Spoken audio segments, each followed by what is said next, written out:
Sir आप इतने handsome क्यों, नेचुरली हैंडसम।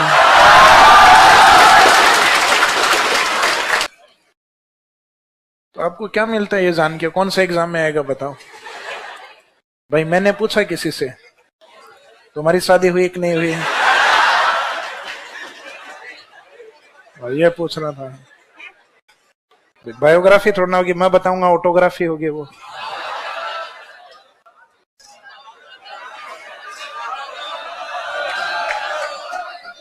तो क्या बताऊं, तो बताऊं क्या, पूछो बताओ क्या क्या पूछना।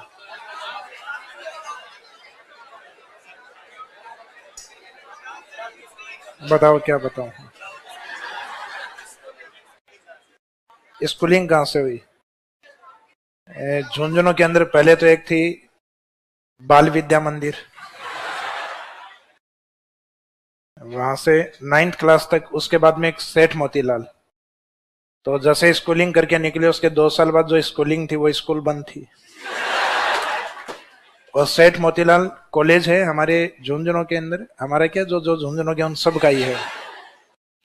तो झुंझुनू वाले डिस्ट्रिक्ट में एक प्रसिद्ध मंदिर है, रानी सती देवी का मंदिर, माता का मंदिर है, सती जो है उनके जस्ट सामने एक कॉलेज आता है सेठ मोतीलाल, जो पहले गवर्नमेंट और मुख्यतः अनुदान दोनों के ऊपर चला करता था। यानी सेठों का अनुदान था और गवर्नमेंट की ओर से भी था, एडेड कॉलेज था। अब तो एडेड वाली थीम ही कंप्लीट समाप्त कर दी है, या तो गवर्नमेंट होगा या फिर प्राइवेट होगा। तो वो कॉलेज के पास में एक स्कूल थी उसी नाम से सेठ मोतीलाल। तो वहां से 10th और 11th और 12th ये 3 क्लासेज वहां से निकलने के 2 साल बाद स्कूल बंद। और उसके बाद में 12th के बाद में जो कॉलेज है वो सारी जयपुर से। जो कॉमर्स कॉलेज, राजस्थान यूनिवर्सिटी की जो 3 कॉलेज हैं भाई, बॉयज वाली जो है वो, गर्ल्स वाली जो तीनों एक साथ ही हैं, महारानी कॉलेज। तो बॉयज वाली हैं वो अलग अलग हैं तीनों स्ट्रीम। आर्ट्स वाली है राजस्थान कॉलेज, कॉमर्स वाली है कॉमर्स कॉलेज, साइंस वाली है महाराजा कॉलेज। तो इसमें से मैं बाद में 12th तक तो साइंस का स्टूडेंट और उसके बाद में ह्यूमैनिटीज का। यानी बाद में मैं आर्ट्स वाले सब्जेक्ट में पहले साइंस का विद्यार्थी रहा हूँ 12वीं तक, लेकिन वो 12वीं थी 2005 में, तो विज्ञान नीचे दफनाई जा चुकी है। यानी अब विज्ञान का असर कम और कला का प्रभाव ज्यादा है। तो 2008 तक ग्रेजुएशन कंप्लीट, जो अभी मैं बता रहा था कि मनीष यादव जी राजस्थान कॉलेज से ही पास आउट हैं, और मुकेश बाकर जी हमारे साथ थे, वो हमारे 1 साल सीनियर थे। मनीष जी 1 साल सीनियर है, तो आदमी बहुत पुराना हूं। तो बाबा हॉस्टल कॉलेज में जब आए उस समय पीजी के अंदर, फिर ज्योग्राफी डिपार्टमेंट से पीजी है 2009-10th में। 11th 2011 से पढ़ाना स्टार्ट कर दिया था, अप्रैल 2011 से। तो जैसे ही कॉलेज कंप्लीट हुई उसके बाद से हाथ में मारकर, फिर ये कभी नहीं छूटने दिया। कई बार इच्छा भी छोड़ने की, आप लोगों ने नहीं छोड़ने दिया।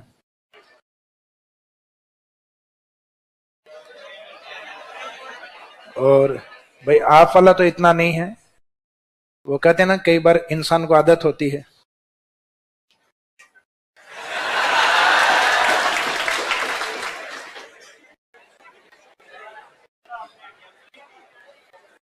हाँ जी, अब आ जाओ। क्या चीज? एग्जाम दिए है ना, 2010 दिए है। आरएस मेंस 2010, जब हमें सब्जेक्ट चूज करने होते थे उस समय। 2012 दिया है, 2013 दिया है, 2016 दिया, उसके बाद में आरएस प्रीलिम्स ही नहीं दी। ये सब प्रीलिम्स और मेंस सब दिए हैं। और क्या हुआ, फेल आपके सामने।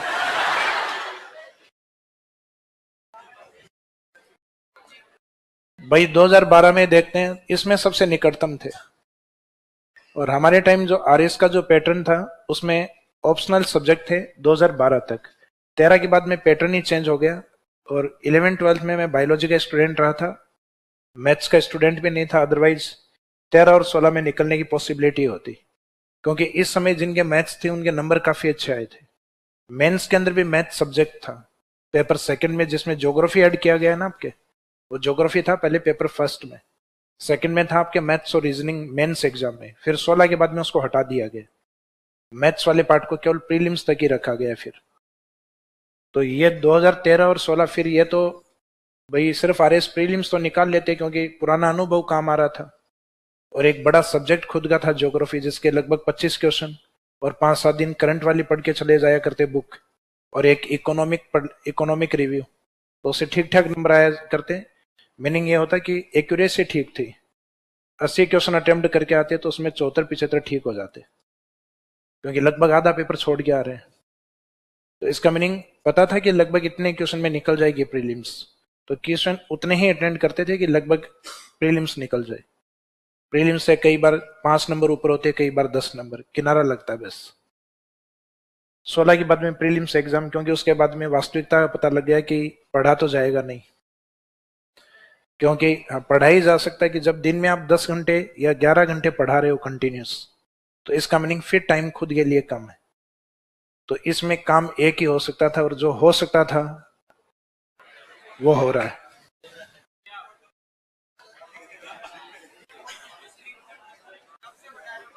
स्प्रिंग बोर्ड में 2014 के लास्ट, नेक्स्ट ईयर 10 साल हो जाएंगे 2024 के अंदर।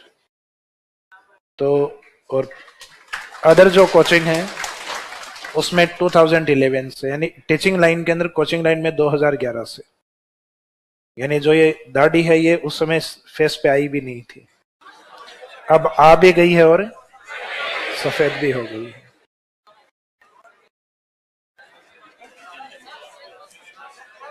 तो आपका भविष्य एक अनुभवी व्यक्ति के हाथ में है,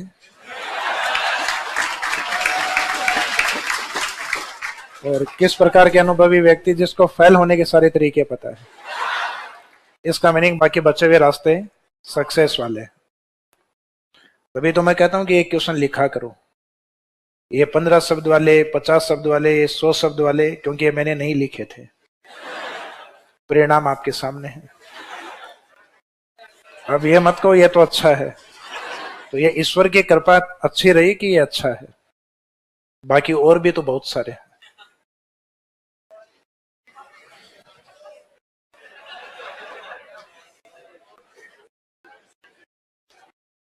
तो अब कोई और सफर,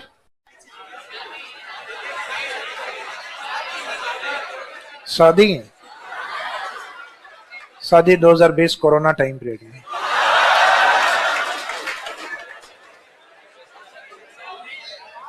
किससे, लड़के से हुई है, किससे हुई है? ये कोई क्वेश्चन है किससे हुई?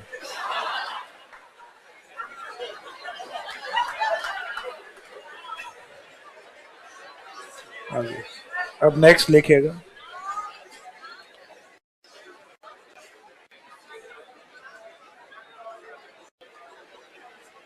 नेक्स्ट है पवनों की दिशा, डायरेक्शन ऑफ विंड्स।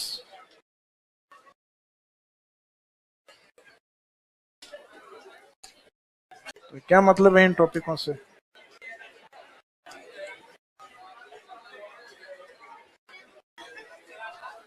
सर आप इतने हैंडसम क्यों, नेचुरली हैंडसम।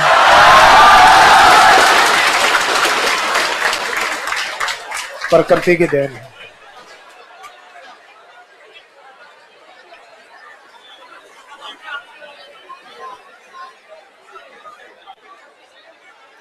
पवनों की दिशा का मीनिंग क्या है?